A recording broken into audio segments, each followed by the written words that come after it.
샬롬, 일상 속의 하루 묵상 시간에 오신 샬롬 공동체 가족 여러분을 환영하고 오늘 우리가 함께 살아갈 이 하루를 축복합니다.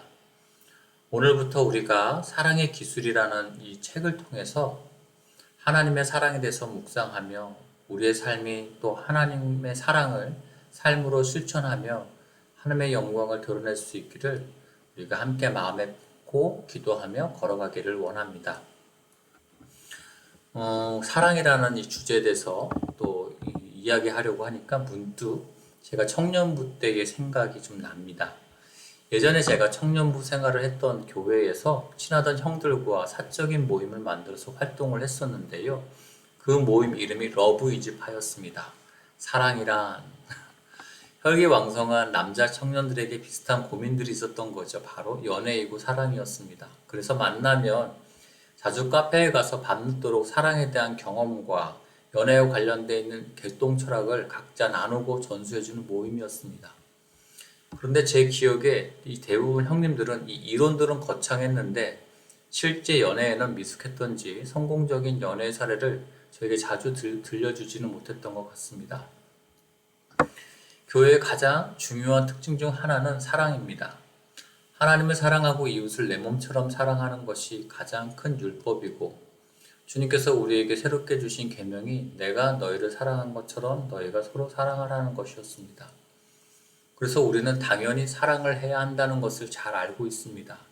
하지만 러브이즈파가 사랑에 대한 열망과 의욕은 많았지만 실제 사랑에 서툴었던 것처럼 우리 교회 성도들 역시 저를 포함해서 사랑에 대해 서툴고 사랑을 단지 감정으로 생각하거나 어떻게든 되겠지라고 막연하게 생각하는 경우들이 많은 것 같습니다. 그래서 사랑에 대해서 깊은 좌절과 실패를 많이 경험하는 것이 아닐까라는 생각이 듭니다. 이번 주부터 일상 속의 하루 묵상 시간에서는 사랑의 기술이라는 책의 내용을 중심으로 사랑을 위해 준비해가는 삶에 대해서 생각해 보려고 합니다. 우리가 일반적으로 잘 알고 있는 사랑의 기술이라는 책은 에리 프롬의 책입니다.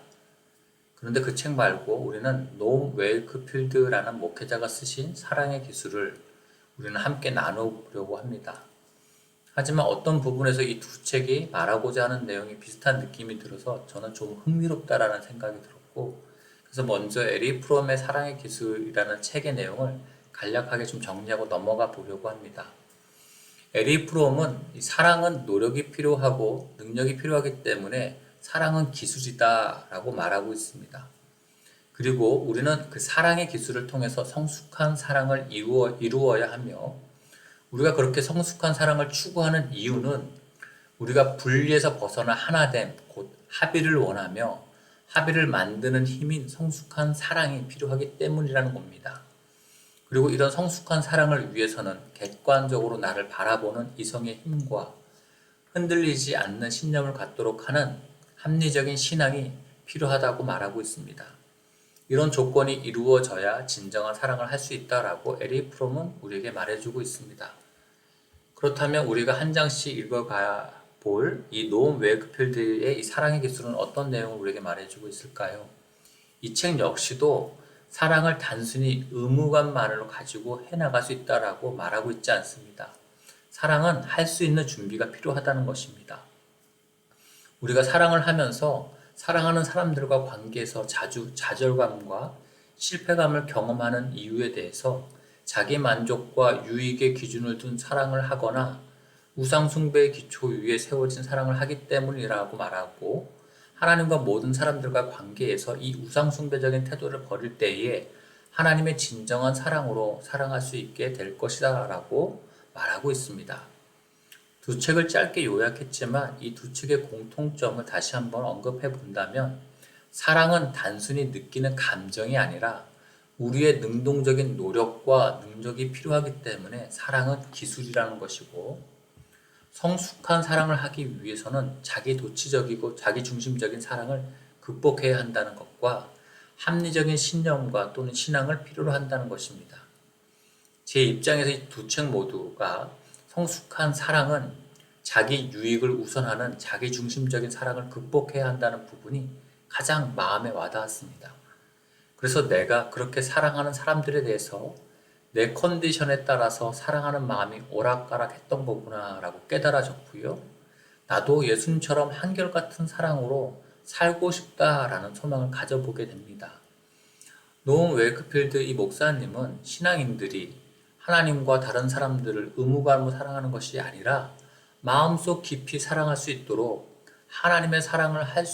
우리가 하나님의 사랑을 할 수 있도록 돕기 위해서 이 책을 썼다라고 책에 들어가는 말에서 우리에게 이야기해주고 있습니다.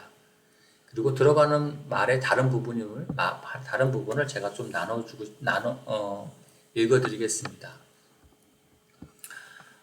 당신 자신이 한계를 느낄 만큼 사랑하기 힘겨운 대상이 있는가? 우리가 가장 사랑하고자 갈망하는 사람들이 실상 가장 사랑하기 힘든 사람들일 경우가 많다. 내가 상담했던 한 부부가 그 전형적인 예다. 그 부부는 사랑과 증오의 관계로 얽혀진 결혼 생활을 하면서 이를 유지하고자 발버둥치고 있었다. 그들은 서로를 사랑한다고 말했지만 상대와 원만한 생활을 할 수가 없었다. 그들은 툭하면 서로에게 싸움을 걸었다. 여러분은 자신과 가장 가까운 아내와 남편과 자녀, 그리고 형제, 자매와 직장 동료들을 왜 사랑하기 힘든지 그 이유를 알고 싶지 않은가? 더 나아가 그들을 하나님의 사랑으로 사랑함으로써 하나님께 영광을 돌리고 싶지 않은가? 이런 사람들을 돕기 위해 이 책이 쓰여졌다니 저는 이런 부류의 한 사람으로서 무지 기대가 되고 또 이런 삶을 제가 정말 살아갈 수 있었으면 하는 소망하는 마음이 있습니다. 여러분도 저와 함께 기대하시고 함께 소망함으로써 우리가 함께 하나님의 사랑 가운데 준비되어져 갈 수 있기를 축복합니다. 그런데 앞서도 이야기했지만 우리가 온전한 사랑을 하기 위해서는 하나님과 모든 사람들과 관계에서 우상숭배적인 태도를 버려야 한다라고 말하고 있습니다. 그리고 우리 마음에서 이 세상적이고 우상적인 사랑의 동기를 드러내기 위해서는 하나님의 말씀이 필요합니다. 하나님의 말씀에서 발견하는 이 통찰력은 그 힘이 매우 강력하고 우리의 인생을 변화시키는 능력을 가지고 있습니다. 히브리서 4장 12절 13절의 말씀입니다. 하나님의 말씀은 살았고 운동력이 있어 좌우의 날선 어떤 검보다도 예리하여 홍과 영과 및 관절과 골수를 찔러 쪼개기까지 하며 또 마음의 생각과 뜻을 감찰하나니 지으신 것이 하나라도 그 앞에 나타나지 않음이 없고 오직 만물이 우리를 상관하시는 자의 눈앞에 벌거벗은 것 같이 드러나느니라. 그리고 그 하나님의 말씀이 가장 중요하게 다루고 있는 것이 바로 사랑입니다.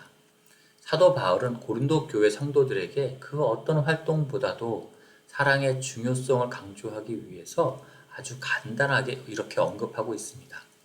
내가 예언하는 능이 있어 모든 비밀과 모든 지식을 알고 또 산을 옮길 만한 모든 믿음이 있을지라도 사랑이 없으면 내가 아무것도 아니요.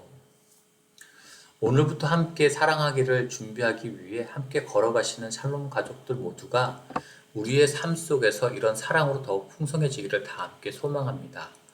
또한 앞으로 진행하는 몇 주간의 시간을 통해 하나님께서 우리가 사랑할 준비가 될 수 있도록 하나님께서 우리의 마음을 만져주시기를, 우리의 관계를 회복시켜 주시기를 오늘 다 함께 기도했으면 좋겠습니다. 제가 기도하겠습니다.